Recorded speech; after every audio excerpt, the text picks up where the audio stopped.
Bismillah ar-Rahman ar-Rahim, mes chers frères, mes chères sœurs. Une sourate dans le Coran qui est très particulière. Cette sourate commence par les lettres Nouraniya. De plus, c'est la seule sourate du Coran qui commence par deux versets composés des lettres Nouraniya. C'est sourate Ash-Shura. Il commence par les deux versets suivants. Bismillah ar-Rahman ar-Rahim. Ha, Mim, Ain, Sin, Qaf. Donc, comme on a vu, Surat Ash-Shura commence par 5 lettres Nouraniya.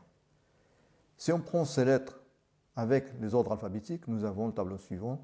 Donc, nous avons la lettre Ha, l'ordre alphabétique 6. Mim, 24. Al-Ain, 18. Al-Sin, 12. Al-Qaf, 21.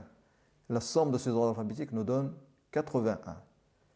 Observons maintenant le verset qui suit ces 5 lettres Nouraniya.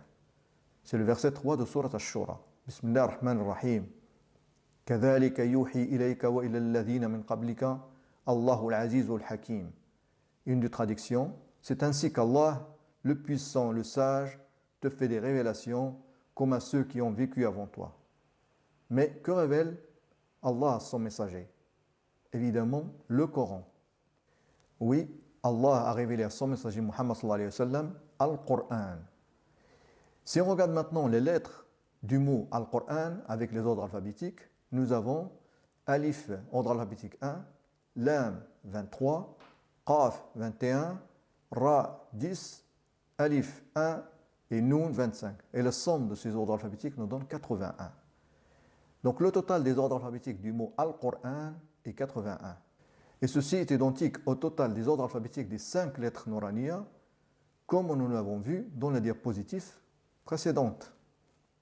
Donc on a vu que l'ordre alphabétique des 5 lettres Nouraniya, qui sont Ha, Mim, Ain, Sin, Qaf, et maintenant nous allons voir la répétition de ces 5 lettres dans le Coran en tant que lettres Nouraniya.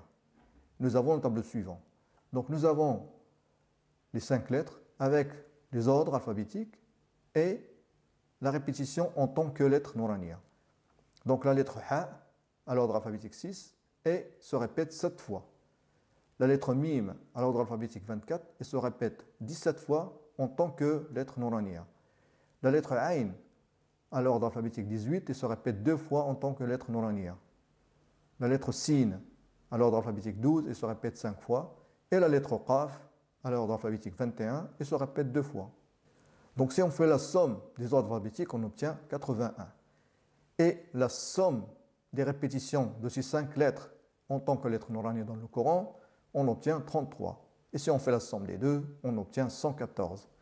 Et 114 est le nombre de sourates dans le Coran.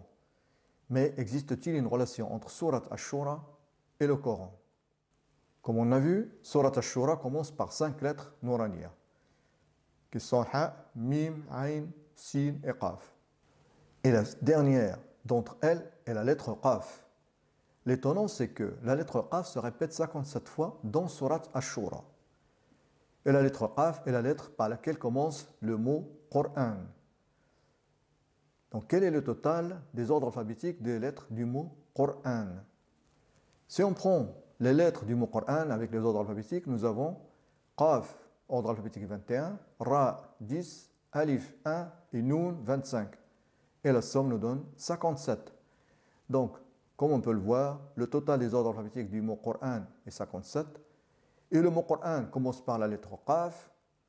Et la lettre Qaf se répète 57 fois dans Surat Ash-Shura, sachant que la lettre Qaf a été utilisée comme lettre Nouraniya dans cette sourate.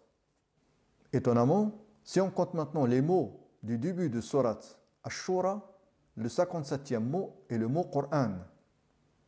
Par contre, si l'on compte les mots à partir de la fin de Surat Ash-Shura, alors le 57e mot est le mot révélation. Et 57 plus 57 est égal à 114. 114 est le nombre de sourates du Coran, et le Coran a été révélé par Allah à notre messager d'Allah Muhammad sallallahu alayhi wa sallam. Barakallahu fikum, wassalamu alaykum wa rahmatullahi wa barakatuh.